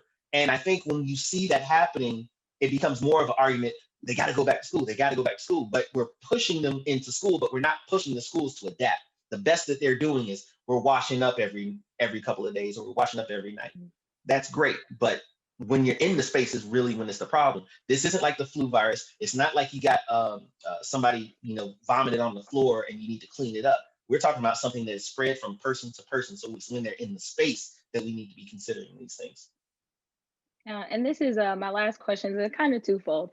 So obviously, because we have to social distance, and the majority of our interaction should either be through some type of, Zoom or FaceTime, but they're tired of that. So they really just wanted to know, like, what are some things besides FaceTime and Zoom that they could possibly do where they're not, making the risk of potentially getting other people sick. And they just really want to know, when are we going to go back to a life that we knew it before last March? I'll say this, I'll answer the last part first. I don't think we're ever going to go back to a life that, beforehand. And I've been in biomedical research for, probably like 20 years now. Like I'm getting there. I'm for real grown. But in acknowledging that, I realized that a lot of my habits and the habits that I have in my household are because of my experience in those spaces, understanding that, hey, if I'm working with radioactivity in the lab, I got to be really careful, because that stuff, like if I touch something, anything that I touch and bring with me, like I could bring radioactivity home. And also, there's a really large financial penalty if they find out that your lab's got radiation in places it's not supposed to. So, a little more incentive there. So when I watch people now, especially in some of these places in the southern US, you just see them, their behaviors, and you're like, oh man, you probably a super spreader. Like just based on how they operate. Like I don't touch door handles with my whole hand. I have a strong pinky. Okay. It's like I touch the bottom of the doorknob. I don't like round door handles, like even though they're supposed to be antibacterial, it's like if I got to palm something, it's already an issue for me.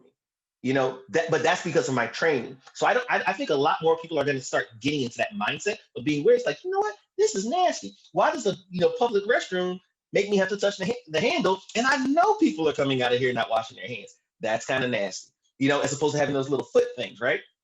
So, but what I recommend, and it's something that I do, so I have a men of color group in my area, and we're outside. And we're outside in the snow.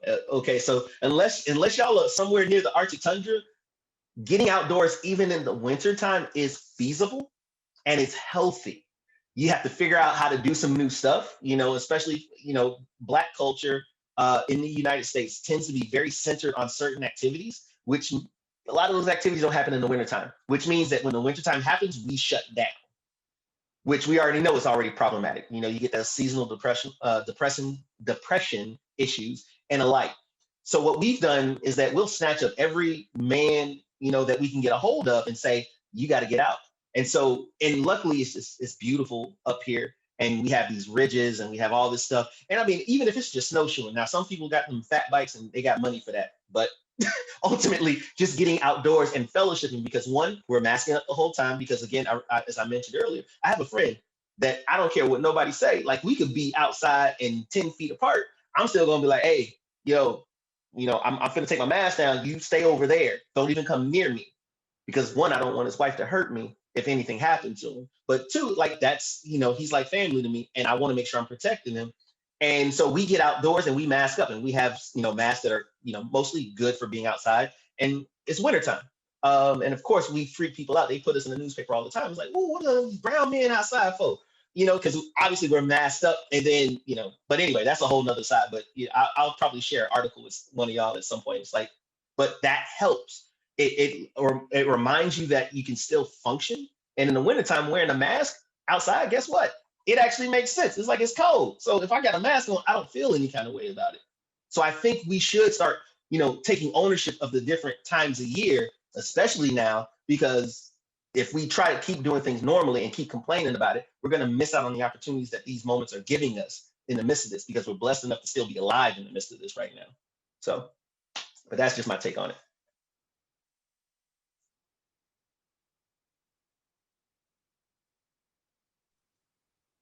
I have one last question, and it's from Facebook. Mhm. This person just wants to know your personal take on the vaccine. Okay. My personal take on the vaccine. I'm familiar with the technology behind. So when we say the vaccine, I'm assuming we're talking about mRNA-based vaccines. Correct. My personal take on it is that the technology is logical. Some of the things that are utilized in the making of this vaccine are things that I personally can do and have done some version of it in the laboratory. So to me, it's kind of like, oh yeah, I could do that. Could I make it at scale? No, but I could take the different components, put them together, and I can do those things. And I've done similar things in the laboratory, so I'm very comfortable with it. I'm over 30. I had maybe a slight headache on the second day for my first and my second dose. And to me, I'm not especially healthy. I'm an academic through and through. If I stood up, y'all would see I do a lot of sitting and eating. And I basically had a very normal response to being vaccinated. And I don't think that there's any real advantage to getting one over the other, because the technology is pretty similar. The only reason why they're different temperatures is really the lipid composition. One vaccine will break down at a warmer temperature. That's really all there is to it, ultimately. I got the Pfizer vaccine because that was the one that was available. Now, just because I have a bit of a relationship with the folks that did the Moderna vaccine, I was kind of hoping for that one. Then I could be like, yeah, I could almost play like Black-owned business kind of thing. It's like, yeah, it was a Black vaccine made by Black people. But that wasn't the case. And I don't think there's any reason to opt out just because you want one or the other. They're both just as good as far as I can tell, and as far as what the data suggests. And again, how many of us are vaccinated now that have gotten all sorts of vaccines, especially like when I got my tetanus vaccine when I started working in hospital settings. I didn't go and I want to see the papers. Let me see all the papers that said how many people had it and didn't have it. And when they had a negative, it's like, no, it's like, do I need that vaccine to go do this job?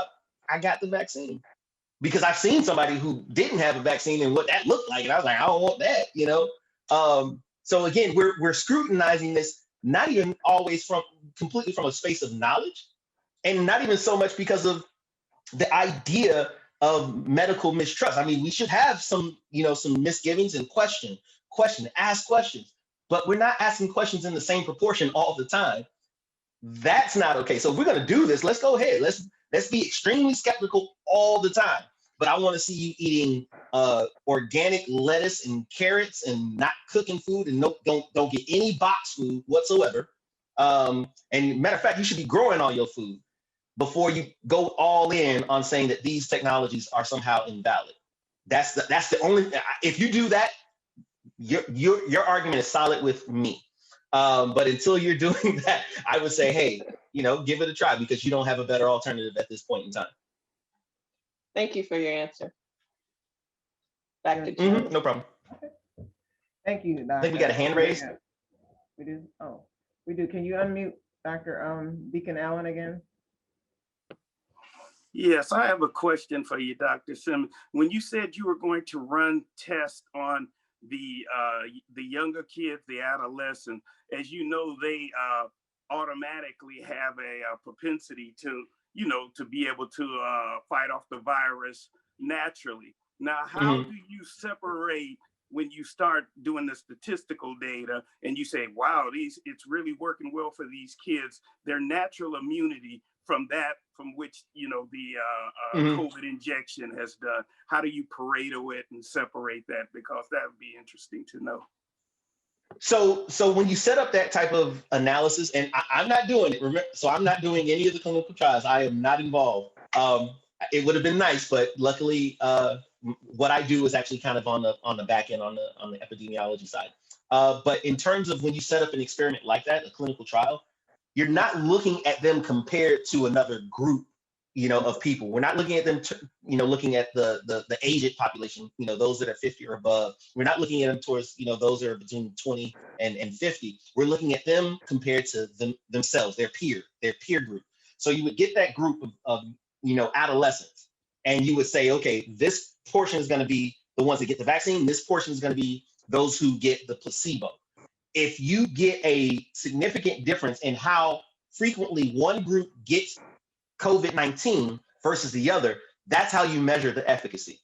Because you don't tell them, okay, now we want you to put yourself in the bubble and do this exact protocol of living your life. They say, here's your shot, do everything that you were doing before. Hopefully you were doing what you're supposed to do, but they don't specify that. And then from that point on, they say, okay, at X amount of days from the time they got the first shot, how many people had a COVID exposure? How many people had some kind of ill effect just because they got the vaccine? How many people got COVID-19? How many people got hospitalized? How many people had a positive test? Or how many people ended up in the ICU? And then they would do the same thing after the second injection.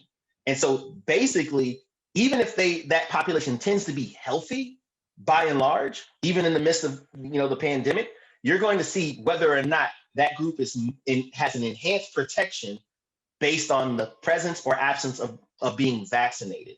Now, the thing is, and this is another thing that a lot of folks aren't really, made aware of, as loud as all this other stuff that's out there in the media, but we know that even if a person gets sick and their immune system fights it off, that does not guarantee that they are not living with a condition that's a result of that infection.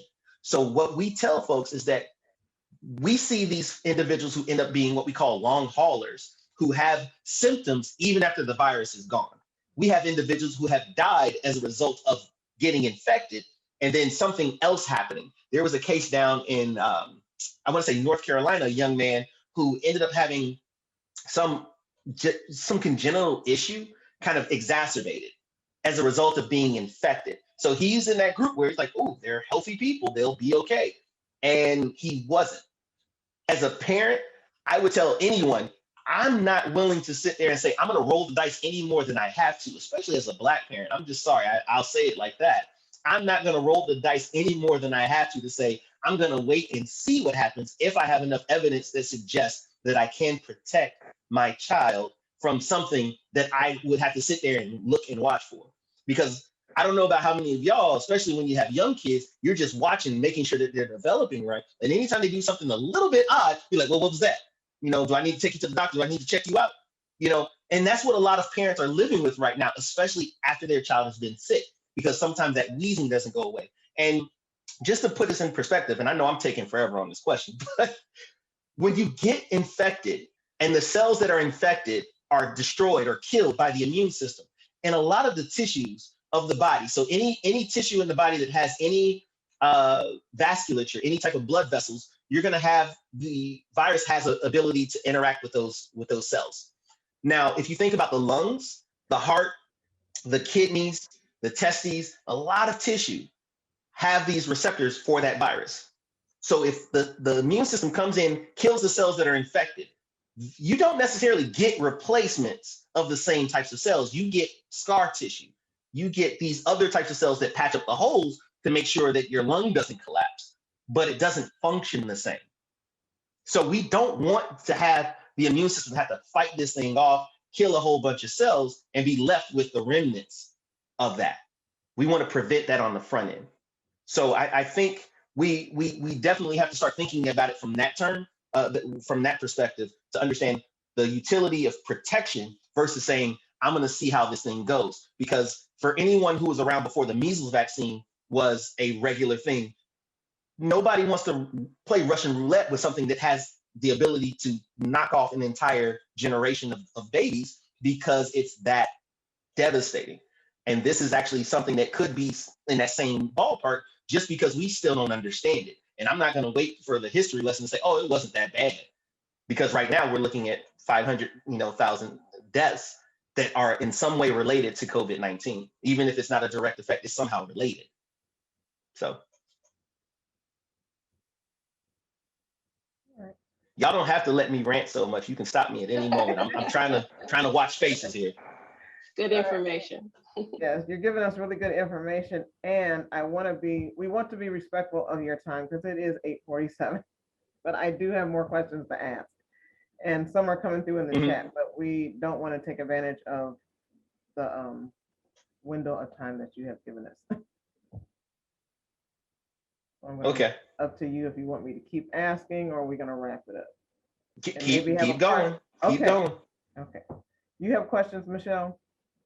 There's a couple in the chat. One of them are, do you have a vaccine preference between the Moderna and Pfizer? The one you can get. The one you can get. And honestly, I think it's really a toss-up. I don't know if certain states got different ones or what have you. And I believe by and large, Pfizer was just ahead in terms of authorization and distribution. And so a lot of folks have been getting that. But I think at this point, just whichever one you can get. Sounds good. The second question, I think I'm going to ask my Deacon Freddie to come off mute and ask that question to be a little bit more specific of what he's asking. Mm-hmm. Deacon Simmons. Hello, Doc. Hey. Can you hear me? Yep. Yes, sir. Basically, you used the example earlier about Tylenol. When you talk to a group, how we know very little about Tylenol, but yet we still take it and pop it without any questions. But yet we know a whole lot more about these vaccines, way more than we do about Tylenol, and yet we're very hesitant about taking it. Yeah. So you're absolutely right. You're absolutely right. And it's not, I don't want to get into my conspiracy bag too much, but we do know that there's a preponderance of information that has arisen, via multiple channels, sometimes coming through the back door, coming via, trusted messengers. Even to a certain extent, I have to make sure that I temper what I say, because I don't want to become one of those vehicles myself. But we have to acknowledge that, as the brother just reiterated, that we have things that we've been utilizing for a long time. And the funny thing, particularly thinking about like Tylenol and some other medications, they're based off of plant products ultimately, right? And so we have a long history with it, but the mechanism of action, how it exactly works, is one of those things where we know it might target this, but it may target a few other things because, it has this biochemical profile that is just so, complicated in so many respects. But looking at this vaccine, like, okay, you got this one thing here, and then you have these things here. These things do this, these things do this, because essentially we put it all together. And we have drugs on the market today that have not gotten the level of scrutiny that these vaccines have had. So I think we really do have to understand that perspective, and then also just question where people are getting information from, question what their motive is, question, like, are they getting compensated? If they do this, are they going to benefit from it? All those types of things, just to get an idea of, is this something I need to listen to, or do I just add it to a list of things that I may consider, where I also look at the other side? I'm one of those people who tries very hard to actually tear down my own arguments, because in my business, that's what we do. We write up a research paper, we send it out there, and then we wait for somebody to tell us how stupid we are. Right. That's literally what it is. It is the most masochistic thing on earth. It's like being an artist. Like, you paint this beautiful picture, you have your art exhibit, and they come in and then some random art critic just tells you like, oh, it's pedestrian or whatever, frou-frou term they use, right? And I think we have to do that when it comes to knowledge. We're in a time in space that we have more access to information, but we don't necessarily have more access, or we don't utilize that communication that we have with real people. We have these avatars on the internet, and even I'm an avatar, but I will tell you all right now, if you have any questions whatsoever, I will respond to direct messages. I am not going to keep myself isolated from folks when they have questions. If I'm the best person you got, I'm going to be the person you got. Okay. And if I can find somebody better because my network is more tapped into these things, then I'll do that. Because I think that's what we have to do for each other in order for us to move the agenda forward. So we're not still having these conversations about Tuskegee, about Henrietta Lacks, that we're not doing the same things and saying, well, why, how do we do different? It's like, okay, we do different by understanding what the heck happened in the first place, and then engineering ourselves as a community, as a society within America to confront that. Just like with certain tribes or nations within the Native American population, they have sovereignty over themselves, so that you can't do things with them without going through essentially a council, a tribal, government. But if you come to the Black community, you might talk to one or two people, and there you go. We have to restructure how we operate to really consolidate the power that we do have, because we have it, but we're not utilizing it consistently. But that's just my opinion. That's not my expertise. That's just my opinion. Yes. Yeah, as we prepare to wrap up, a couple quick questions. Does vitamin D help? And is there a fourth surge coming? Your thoughts on that real quick. So I would say there's no single supplement that changes anything. If anything, I would say really start thinking about whole foods, particularly leafy greens. And this comes from a concept of understanding that your gut health, has a big influence on your total health in general, but specifically your immune response. So for those of you who have worked in HIV, AIDS outreach, or even research, we know that AIDS itself, the idea of the syndrome, comes into play when the T cell count drops below a certain level.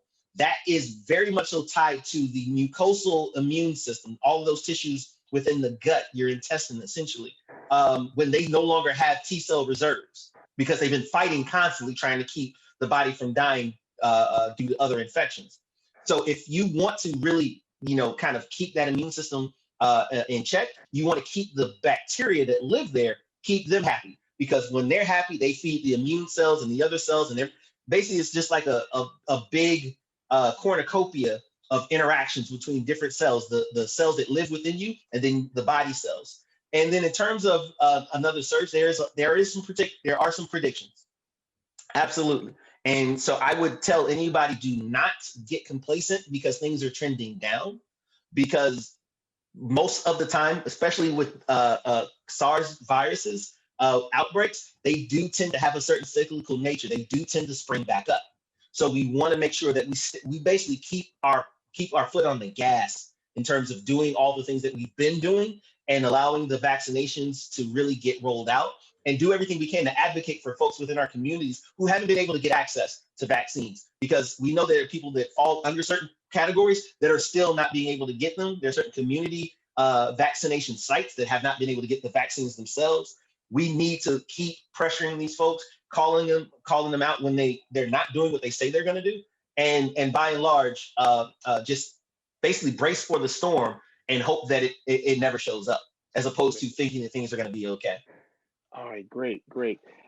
Wow. Well, we're trying to wrap up, and we're going to have to send you some questions, email you some questions to get back to us. That's fine. And, That's our absolutely health fine. ministry is certainly will take those answers and make sure that our church family and community gets those. I want to just very quickly ask June, Sister Jane, Michelle, if there's anything else you want to say. That I want to also acknowledge one of our council persons who are here as well. So June, Michelle, Jane, is there anything else you would like to say before we conclude? I'll say something. I just want to really thank Dr. Simmons for taking this time out with our congregation and our community to answer the questions that we have. You have really been what we call a divine selection in just being really conscious of our history, not ignoring it, not like basically what you said, telling us you need to get over it, come to grips with it, and do what we want you to do next, which is take the vaccine. The whole purpose of this was to really just give information so people have accurate information and they can make the best choice for them. And even I know people who are making choices for their older parents to get this vaccine, and they are really, it's really weighing heavy on them to make this choice that they don't know 100% what the outcome could be.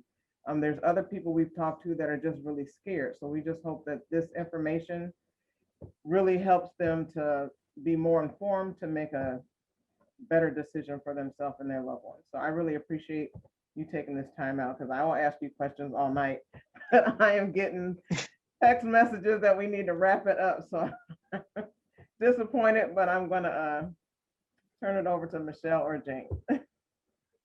Michelle, Jane. Hello, everyone. I am just thrilled today. It was a great presentation, a great discussion, and this is exactly what we needed for our community so that we can converse about the facts and make sure that we consider our history as well as the facts when we're making decisions about taking this vaccine. I'm planning to take the vaccine, and we appreciate you so much, Dr. Simmons, for coming and presenting. And I want everyone to know that this will be on YouTube later on so that you can review it again. And I'm sure I will be reviewing it again because I probably missed little nuances or whatever, but a great presentation, and thank you so much. Right. Thank you Michelle? for having me. Thank you. I just want to say thank you, Dr. Simmons. You brought it, and you laid it out to where we can understand it. You brought it to us real. You know, we need to hear from our people.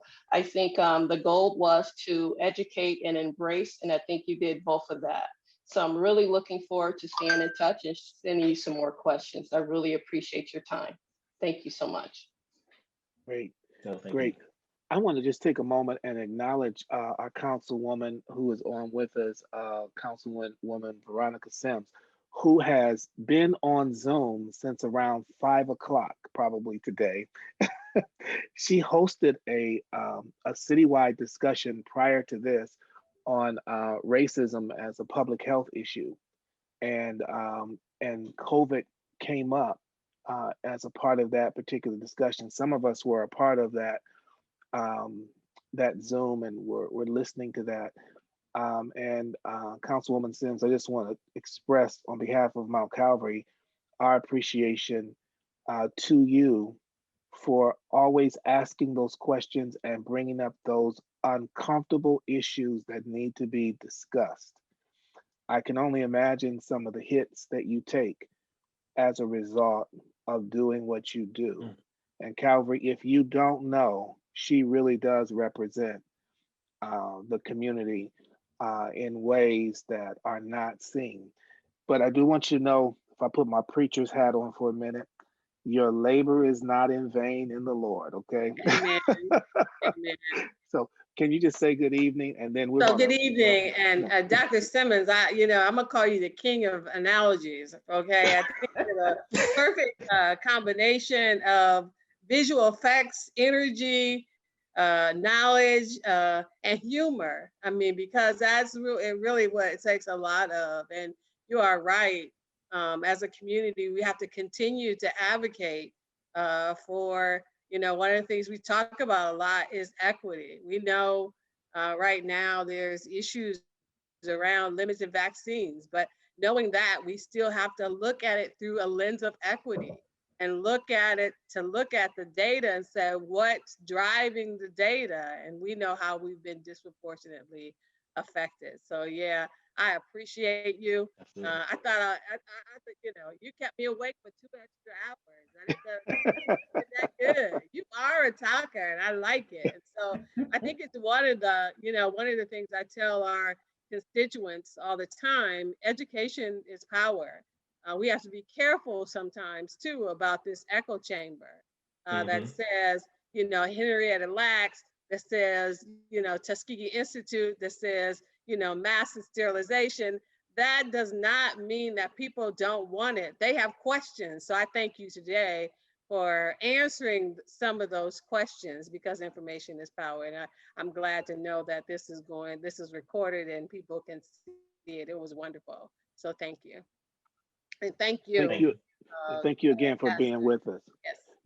Yeah. Thank you again for being with us. I did have a question about the Holy Ghost. Now if we start, can we put the Holy Ghost in check? I mean, I just don't understand that, but I can email you later. Doc. Yeah, that's good. Because when we go back to church, I'm falling out. Okay, I'm just telling you now. I'm just falling out. Use my spit. I'll wear and I just need it. But I'm just saying, I'm not gonna hinder the Holy Ghost. I'm just not. I'm just kidding. If I just fall out, let me lay there, okay? Just because I just want to be safe. But just got to maintain your distance. Maintain your distance. To Dr. Simmons again, thank you so much. I'm calling you every day, emailing you every week with questions. Thank you for just your presentation. It was right where we were. When the health ministry and Dr. Simmons were having a discussion prior to this, oh my goodness, they were so deep. They were so far over my head. I was like, y'all got to bring that down some so I could understand this. But just hearing the presentation today and all of you all's commitment to digging deep into issues and really presenting them in a way that we can understand them. We really appreciate that. To Mount Calvary, we really appreciate you. Doc, we had several people stay on for the whole presentation.